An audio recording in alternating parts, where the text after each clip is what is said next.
À l'époque, j'avais une petite émission qui s'appelait Culturo sur Canal+ Belgique.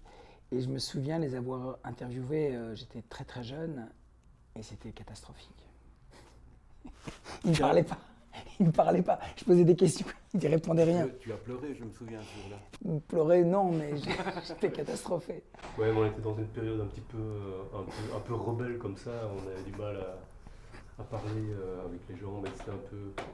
On a un peu forcé la dose. Maintenant, ça va, on parle un petit peu. Oui, oui, il y a de la Ouais, marge. bah oui, Bon, oui. puis on se connaît mieux maintenant, ça fait presque 20 ans. Je crois que c'est parce qu'on avait aussi du mal à parler de notre travail. Parce que c'est vrai, quand on nous posait des questions précises sur notre manière de faire, voilà, on avait un peu du mal à analyser notre propre travail.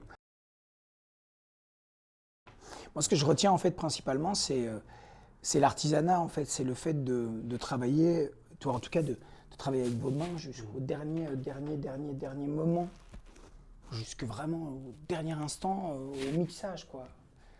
En ce sens-là, c'est quand même particulièrement étonnant, surtout dans le milieu de l'animation où les choses peuvent être un peu figées.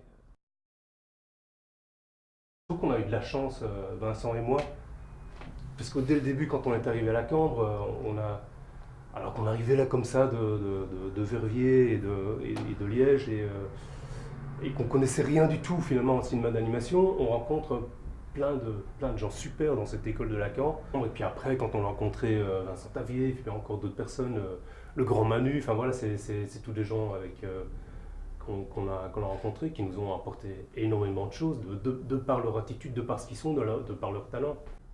Pas par hasard. Oui, moi j'ai un peu l'impression que tous ces gens, c'est finalement, c'est un peu comme si c'était une grande chaîne de vélo et s'il manque un élément de cette chaîne, le vélo il ne roule plus quoi. Tu vois ce que je veux dire? C'est une espèce de collectif comme ça qui marche. Enfin, chacun a apporté comme ça son grain de sel dans le truc et ça a nourri l'évolution du travail.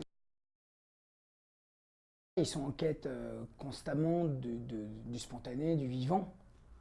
De l'instant. Et c'est ça, en ça, que c'est des réalisateurs d'animation assez singuliers, profondément singuliers, parce qu'ils cherchent l'instant. En animation, c'est quand même peu courant. Et ils ont un mode de vie qui est un peu spontané tout le temps, les copains, etc. Mais en même temps, dans le boulot, c'est des fonctionnaires, assez carrés, quoi. Donc ils sont à l'heure. Ils ont un système de vie qui est particulier. Donc, moi, modestement, j'ai essayé de rendre compte dans le documentaire de ces deux facettes. J'ai adoré faire ça parce que c'est parler de ce qui m'obsède toujours, c'est du cinéma, et puis des gens qui font le cinéma et qui fabriquent le cinéma.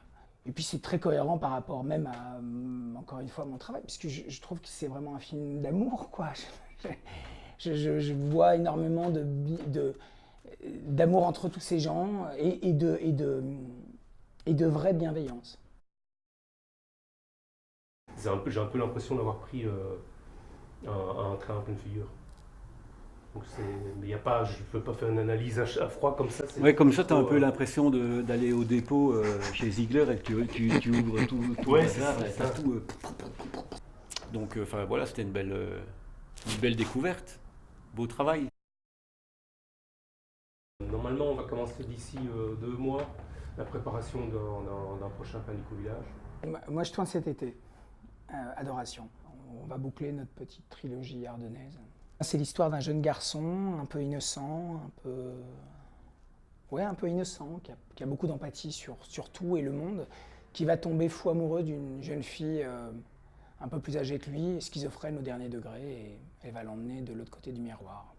Ils seront interprétés par Fantine Ardouin, qu'on a vu dans Le Haneke, et Thomas Joria, qu'on a vu dans Jusqu'à la garde. Et, tout autour d'eux, il y a du cast qui est un peu plus connu. Donc il y a Emmanuel Béard qui vient faire quelques jours, il y a Béatrice Dalle, il y a Benoît Poelvoort. Enfin, on espère qu'il sera là. On ne sait jamais. On ne sait jamais. Et Laurent Lucas.